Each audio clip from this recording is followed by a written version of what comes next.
Bonjour à tous, alors aujourd'hui une fabulette, écrite sous forme classique mais avec une petite particularité que je vous laisse découvrir, pour les spécialistes en tout cas.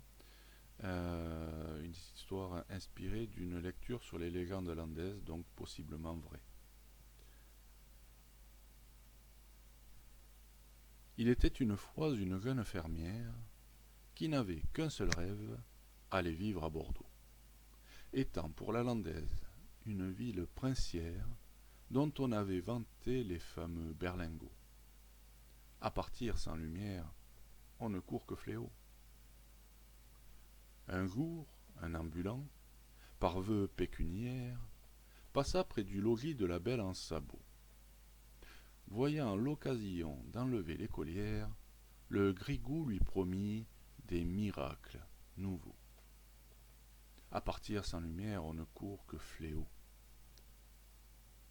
Elle n'hésita point, quittant cette tanière, son vieux père et son chien, la vache et les agneaux, puis pressant l'attelage au-dessus de l'ornière, elle usait du fouet pour les coursiers pâteaux. À partir sans lumière, on ne court que fléau. Entrée dans la cité, la capitale altière, Justine et le marchand saluaient les badauds.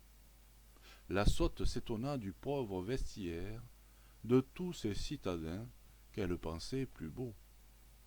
À partir sans lumière, on ne court que fléau.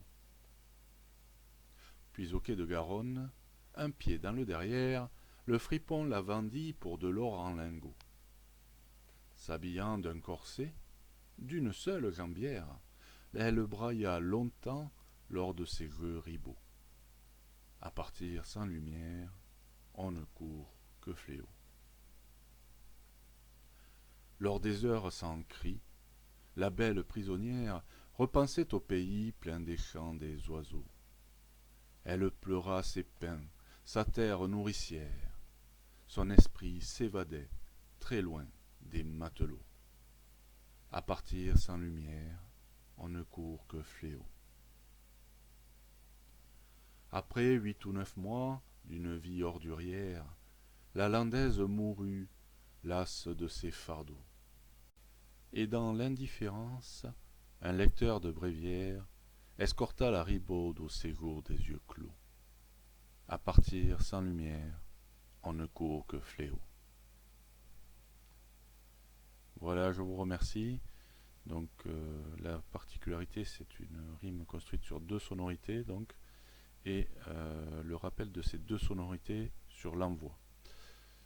Je vous souhaite une belle journée, portez-vous bien, prenez soin de vous et restez chez vous. À bientôt.